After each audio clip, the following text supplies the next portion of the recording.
भारत के वजीर आजम Narendra Modi 16 airport projects का इफ्तिताह कर रहे हैं। और ये वही बिल गेट्स हैं जो अभी हाल ही में जमनागढ़ में आए हुए थे। कि जब मोदी सरकार के जेर असर जो भारतीय अदलिया है उसे इस इंतहा पसंदाना अमल के हक ही में फैसला दे। एक तरफ मुकेश अंबानी जो है कि वो गेस्ट हैं और वो भारत में आए हुए हैं। भारत के वजीर आजम को पता ही नहीं है कि वो आए हुए हैं, यहाँ इतने लोग आए हुए हैं, तो सो व्हाट, क्या फ़र्क पड़ता है इन चीज़ों से। एक क्वेश्चन है ना कि क्या फ़र्क पड़ता है यार इन चीज़ों से, आए हैं तो आए हुए हैं, हम क्या। आज आज हमने बात करनी है मोदी जी की। उन्होंने कुछ एयरपोर्ट्स जो है उनकी इनॉग्रेशन की है और तकरीबन 15 या 16, कहीं 15 नंबर आ रहा है और कहीं 16 बताया जा रहा है। तो वो अपने मुल्क की इन्फ्लेशन को, इकोनॉमी की ग्रोथ को कंट्रोल करके रखना चाहते हैं उस पर। अब ये भी पर देखिए, भारत जो कि हमारा पड़ोसी मुल्क है, वहां पर पीएम मोदी 16 एयरपोर्ट्स की बुनियाद रखने वाले हैं, उनका इफ्तिताह करने वाले हैं। बहुत बड़ा ये प्रोजेक्ट है जो भारत में पाया तक मील तक पहुंचने वाला है। एक वो मुल्क है जहां Bill Gates as a guest आता है और एक वो मुल्क है जो Bill and Melinda foundation, Gates foundation से अब लोन की अपील कर रहा है। क्या फर्क आ जाता है हम दोनों ममालिक में? कहने को हम 1947 में एक साथ जुदा हुए थे, लेकिन आज वो कदरे आगे है कि बिल गेट्स उनको प्रेस कर रहा है और हम लोन के लिए उनके आगे नाक रगड़े। और यहाँ सबसे बड़ी बात ये बताना चाहता हूं कि मोदी साहब इस वक्त क्यों वायरल हैं। अमेरिका दुनिया की वाहिद सुपर पावर है, उनके वहां पे 3 शिप हैं और भारत के वहां पे 4 शिप हैं। इस वजह से मोदी साहब जो है वो इस वक्त पूरी दुनिया के ऊपर मरकज बन चुके हैं। इस्लाम के नाम आप कहते बार बार, मैं वहां पढ़ता रहा हूं, हर किताब में मुझे पढ़ाया गया है ये इस्लाम का किला है। इतना करप्ट किला है ये, जिसके दरवाजे कोई नहीं है। इतना करप्ट कंट्री है जो इस्लाम के नाम पर बना है। कभी सोचा है कि दुनिया क्या सोच रही होगी? आप बार बार, हर आपका सियासतदान कहता है पाकिस्तान का मतलब क्या, ला इलाहा इल्लल्लाह। करप्शन की हालत देखी आपने? देखें जरा, पेपैल आप आने से रिफ्यूज कर दिया क्योंकि आपकी करप्ट, आप इतने करप्ट हैं वो। लेकिन आप कहते हैं हाँ नहीं नहीं, जिहाद करें जिहाद करें। वो कौन सा जिहाद है यार? बताएं, हम शुरू से लेके अभी तक कहते आए हैं कि भारत में गुर्बत बहुत ज्यादा है। इसके बारे में क्या कहेंगे? उन्होंने अपनी इंफ्रास्ट्रक्चर को भी डेवलप कर लिया, इकोनॉमी को भी 5वें नंबर पर पहुंचा दिया। अब क्या कहेंगे? हम सिर्फ अगर भारत को नहीं पूरी दुनिया को देखें तो हर मुल्क जो है वो ग्रो कर रहा है सिवाय हमारे पाकिस्तान के। अभी जैसे रमज़ान शुरू होने वाला है तो जो यहाँ महंगाई अरूज पे है, हम कैसे मुसलमान हैं कि हमें बिल्कुल भी इस चीज़ का, ना हम इंसान कहलाने के हकदार हैं और ना ही मुसलमान। जब और दोस्तों चैनल पर नए हैं तो चैनल को सब्सक्राइब कर लीजिए, वीडियो को लाइक करिए और बगल में जो बेल वाला आइकन है उससे जरूर प्रेस कर दीजिए ताकि। तरफ हम आईएमएफ के पास जा रहे हैं टैक्सेस कर लेने के लिए। मैं इस चीज़ को देखें, थोड़ा अर्सा पहले आपने देखा होगा कि इंडिया जो है उसने सैकड़ों बल्कि तकरीबन 2000 के करीब जो है वो ऑर्डर किया था जहाज़ों का। इंडिया के अंदर जो जिसे कहते हैं ना एविएशन मार्केट, इंडिया की एक्सपैंड कर रही है। और 2 दुनिया के जो बड़े लार्जेस्ट प्लेन मेकर्स हैं, Boeing and Airbus, Boeing America में और एयरबस यूरोप में, दोनों ही बड़े बेनिफिशियरी हैं।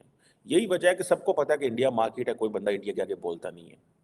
और ये आप देखें, अब लास्ट फरवरी में आई थिंक एयर इंडिया जो कि टाटा ग्रुप जो कि उन्होंने ले ली, अब वो 250 प्लेन्स ले रहे हैं फ्रॉम एयरबस, 220 वो बोइंग से ले रहे हैं। यार एक ही कंपनी 500 जहाज़ खरीद रही है जो कि $70 बिलियन के हैं, $70 बिलियन। और वो क्या करना चाह रहे हैं? ये जो इन एयरपोर्ट्स की भी हम बात करते हैं, लेकिन इन एयरपोर्ट्स को देखें कि वो क्या क्या कर रहे हैं। एक तो देखिए, एक कंपनी अगर अभी देखिए, अगले दिन हमने थोड़े दिन पहले कहा था कि यार टाटा जो है ठीक है प्री इंडिपेंडेंस है, जब पाकिस्तान और भारत की जिसे कहते हैं ना आज़ादी से पहले की ये कंपनियां हैं, और आप उनको देखें कि वो काफ़ी ज़्यादा काम कर रही हैं इंडिया के अंदर। सो मैं आपको मज़े की बात बताऊँ, हम तो बिल एंड मेलिंडा गेट्स के पास चले जाते हैं पैसे लेने। वो बिल एंड मेलिंडा गेट्स को रखते हैं साइड पे, आके देखो वो अब वो चाय वाले को ऑफर कर रहे हैं, वो जो लड़का था जिसने उनको चाय पिलाई। अब सिर्फ ये नहीं है, इंडिगो जो है कि एक कंट्री का, इनकी इंडिया का एक और बड़ा कैरियर है, 500 नए जहाज एयरबस को ऑर्डर किए हैं। और उसकी वजह यही है कि वो जिसे वो कहते हैं ना कि 2022 के अंदर कहा जाता है, मैं थोड़ा सा स्टैटिस्टिक्स पढ़ रहा था कि 2022 के अंदर जस्ट इन 2022 36% इंक्रीज हुई है पैसेंजर्स में। बाहर से लोग भी जो है वो आ रहे हैं, ठीक है। Obviously things don't change overnight. हम जब बात कर रहे हैं कि इंडिया की ये एक शक्ल है कि India is growing very fastly. Middle class बड़े पैमाने पे है, एक एफुलेंट क्लास है, एक प्रॉपर जिसे वो कहते हैं ना, एक बड़ी तेज़ी से वो बढ़ रहे हैं। सो इनको लो कॉस्ट कैरियर्स भी चाहिए। और अब इंडिया क्या कर रहा है कि ये तमाम ममालिक जो अज़रबैजान, कीनिया, वियतनाम, इन सब से डायरेक्ट फ़्लाइट्स चलती हैं। मुझे अगले दिन किसी बंदे ने बताया, he was a diplomat bye foreign country का, उसने कहा कि हमने ऑफ़र किया पाकिस्तान को कि आप ऐसे करें कि डायरेक्ट फ़्लाइट्स हम चलाते हैं अपने मुल्क से उस मुल्क तक, मिडल ईस्ट के अंदर एक मुल्क है। तो लेकिन कहते हैं हम, उन्होंने, पाकिस्तान ने हमारी बात को ऑनर नहीं किया और हम एविएशन मिनिस्टर को लिखते रहे। लेटर ऑन हमने क्या किया कि हमने एक, आई थिंक, इंडिया को दे दी, एक कुछ श्रीलंका को शायद, या और एक हमने किसी और मुल्क में डायरेक्ट फ़्लाइट दे दी, ये दुबई या पता नहीं ईरान या कुछ इस तरह का था। ईरान तो नहीं, कोई और था। बहरहाल, सो ये क्वेश्चन आता है कि किस तरह जो है वो हम परवाह ही नहीं करते, देखते ही नहीं हैं कि हम किस तरह बिज़नेस ले सकते हैं। और ये हमारे सारे इंटरेस्ट ग्रुप्स ऊपर बैठे हुए हैं। यही वजह है कि आप देखें कि हमारी बदकिस्मती देखें कि हम टैक्स भी इकट्ठा नहीं कर सकते। हम लोगों को टैक्स नेट में लेके नहीं आ सकते, और जो टैक्स नेट में आए हैं वो भाग जाते हैं। वो इसलिए भाग जाते हैं कि अब देखें ना, 5 लाख लोगों के जो जो 5 लाख लोग जो हैं वो एक्टिव टैक्स पेयर्स की लिस्ट से निकल गए हैं 2023 में। ठीक है जी। और उन्होंने अपने टाइमली टैक्स रिटर्न्स नहीं जमा कराए। अब वो ज़ाहिर बात है कि टैक्स ज़ार्ड्स के पास जाएंगे, वो जाके उनको पूछेंगे, हाँ भाई हम कैसे भाग सकते हैं, क्या कर सकते हैं। लोग पैसे नहीं देना चाहते हुकूमत को, because they don't trust and credibility का इशू। एंड देन वो कहते हैं जब इसको टैक्स देना है तो हम कहीं और चले जाते हैं।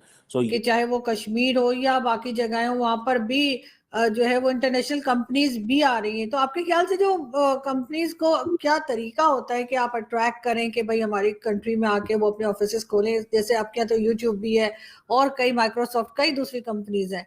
पाकिस्तान में अनफॉर्चुनेटली नहीं है। तो आपके ख्याल से हम कहाँ पर इस चीज में वीक पड़ रहे हैं? हमारे पास कोई आने को तैयार नहीं है, और आपके पास ऐसा क्या है जिसकी वजह से हम सीखने के लिए कह रहे हैं कि हम भी सीख सके? यार हमारे यहाँ भी कोई आए, कोई आता ही नहीं है क्या? पाकिस्तान पे ये एलिगेशन भी आ गई है कि जी IMF या अमेरिका इसलिए पैसा दे रहा है कि वो जाकर या जो है वो यूक्रेन को जो है वो असलहा देंगे पाकिस्तान। क्या आपको लगता है वाकई में हम दे सकते हैं? हम इस किस्म की हरकतें भी हो सकती है पाकिस्तान की तरफ से? तो फिर रशिया के साथ अमेरिका ने तो सर हमेशा दूसरी कंट्रीज को अपने लिए इस्तेमाल किया है।